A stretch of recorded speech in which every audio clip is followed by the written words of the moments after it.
Lokesh Naidu CM హోదాలో మీ నాన్నగారిని దింపేసి మీ నాన్నగారిని మీ అమ్మగారితో చెప్పి రాజీనామా చేయమని మీ అమ్మగారితో చెప్పించి మీ అమ్మగారు చెప్తే తింటారు కదా, మీ అమ్మగారు చెప్తున్నారు కదా.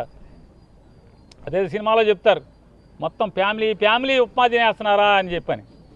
అట్లా మొత్తం మీరు అందరూ అబద్ధాలు చెప్పుకుని వెళ్ళిపోతున్నారు, మొత్తం జీవించేస్తున్నారు కదా. ఫ్యామిలీ అబద్ధాలు చెప్పుకుని వారేమంటారు, మా ఆయన అబద్ధం అంటాడు. ఇంతకన్నా అబద్ధం ఇంకేమైనా ఉందా అసలు? ఆవిడ అంటారు మా ఆయన అసలు సత్యహరిశ్చంద్రుడు మా ఆయన అబద్ధం ఆడరని చెప్తున్నారు. ఆ రోజు ఫ్రీ విద్యుత్ ఇస్తానంటే కనుక మా ఆయనే గెలిచేవాడు, రాజశేఖర రెడ్డి గెలిచేవాడు కాదు, రాజశేఖర రెడ్డి మోసం చేసి గెలిచాడని చెప్తున్నారు ఆవిడే. రాజశేఖర రెడ్డి ఏం మోసం చేశాడు?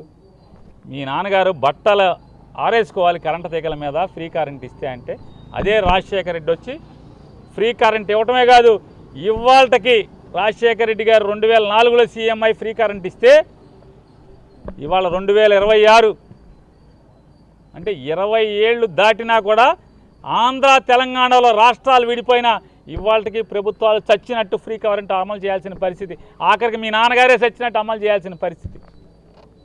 ఆ రోజు బట్టలు ఆరేసుకోవాలని ప్రగల్భాలు పలికి ఇవాళ ఆయనే చచ్చినట్టు ఫ్రీ కరెంట్ అమలు చేసే పరిస్థితి. మరి ఎవరు? మరి అబద్ధమే కదా. మీ అమ్మగారితో బజార్ ఎక్కించి అబద్ధాలు ఆడిస్తున్నారు కదా మీ నాన్నగారు మీరు కలిసి.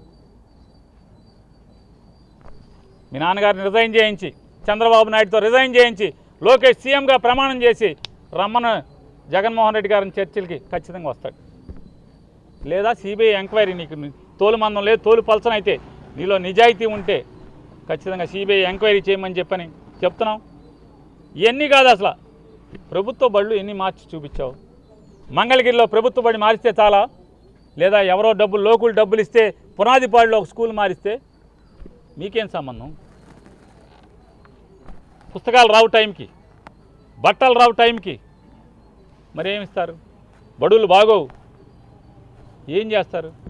అమ్మఒడి తల్లికి వందనం అని పేరు మార్చారు. తల్లికి వందనం ఏమైంది? ప్రగల్భాలు పలుకోవడం తప్పితే ఎంతమందికి ఇంట్లో ఎంతమంది ఉంటే అంతమంది, 2, 3, 4, 5, 6 అని చీటీ పాట పాడినట్టు వెనకటి చీటీలు పాడేవాళ్ళు.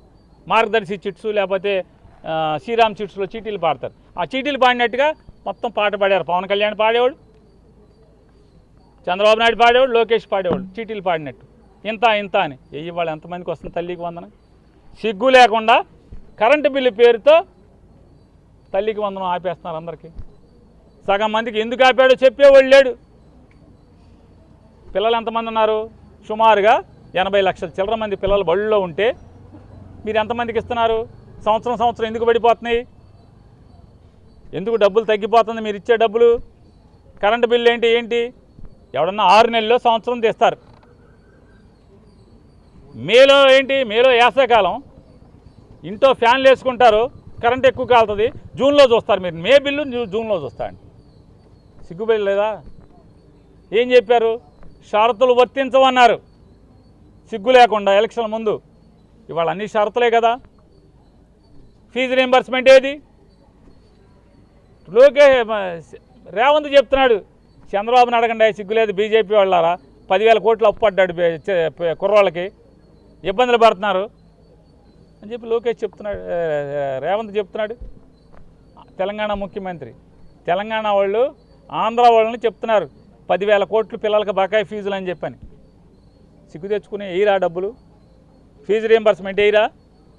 తల్లికి వందనం అందరికి ఎయిరా? వేయండి. మొదటి సంవత్సరం అంటే ఎట్టాగా ఎగ్గొట్టారు, పంగనామాలు పెట్టారు.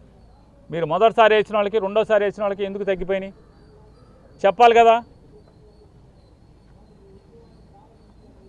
మేము డిమాండ్ చేస్తున్నాం. అయితే లోకేష్ నాయుడు మీ నాన్నగారిని రిజైన్ చేయించి నువ్వు సీఎంగా వచ్చి జగన్ గారు వస్తాడు చర్చలకు రండి, ప్లేసా టైము మొత్తం నువ్వు చెప్పు. సీఎం హోదాలో జగన్మోహన్ రెడ్డి గారు వస్తాడు, లేకపోతే మూసుకుని సిబిఐ విచారణ చేయించు, రికమెండ్ చేయి క్యాబినెట్లో అని డిమాండ్ చేస్తూ, అలాగే ఇవాళ సాగునీరు గురించి కూడా మేము ఇవాళ జిల్లా కలెక్టర్ గారికి గట్టిగా అన్నీ మాట్లాడటం జరిగింది. ఏమనంటే ఇవాళ ఫస్ట్గా నోరు తెరిచాడు. ఎప్పుడు? జూలై మాసంలో ఇరిగేషన్ శాఖ మార్చులు రామానాయుడు గారు. ఆయన ఎంత డ్రామా ఆడతాడంటే కృష్ణా డెల్టాకి సాగునీరు లేదు, సాగునీరు ఇవ్వలేమని చెప్తున్నారు. సిగ్గుచరణం లేదా అని అడుగుతున్నా ఈ ప్రభుత్వానికి. ఎప్పుడు చెప్తావు సాగునీరు ఇవ్వలేమని? కృష్ణా డెల్టాలో వరి ఉడచొద్దని ముఖ్యమంత్రి చెప్తాడు సిగ్గు లేకుండా. మీది ప్రభుత్వమేనా అని అడుగుతున్నాను. ఇవాళ చెప్తారా?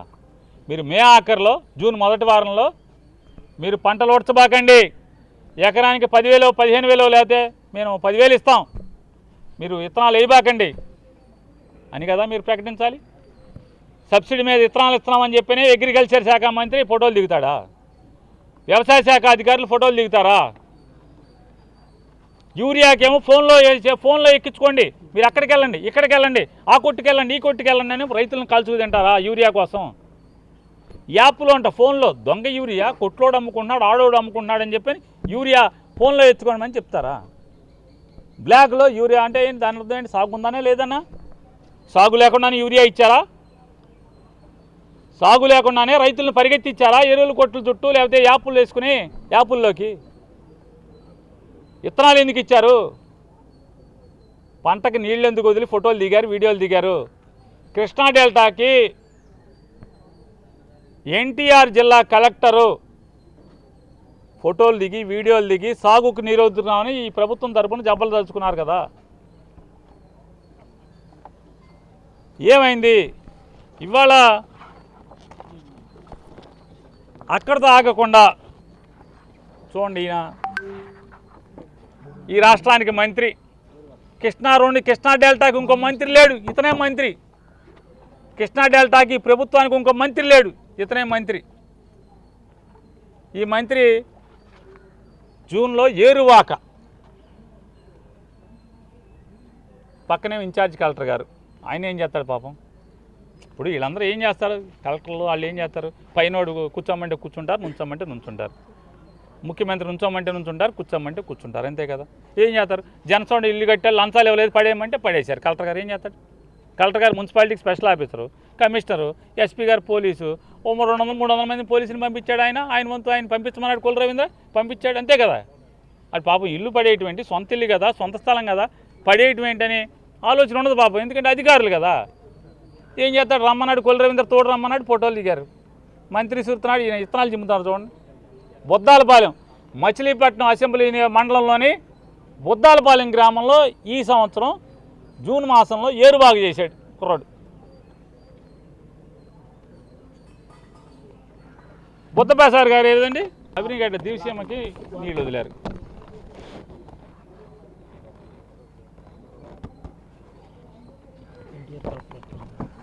ఎన్టీఆర్ గారు కలెక్టర్ గారు నీళ్ళు వదులుతున్నాడు ఏడి చూడండి. ఎన్టీఆర్ జిల్లా కలెక్టర్ గారు, ఎందుకంటే మరి లాకులు అక్కడ ఉన్నాయి కదా, కృష్ణా జిల్లాకు సంబంధించిన లాకులు అక్కడ ఉన్నాయి. సాగు అక్కడ లేకపోయినా లాకులు అక్కడ ఉన్నాయి.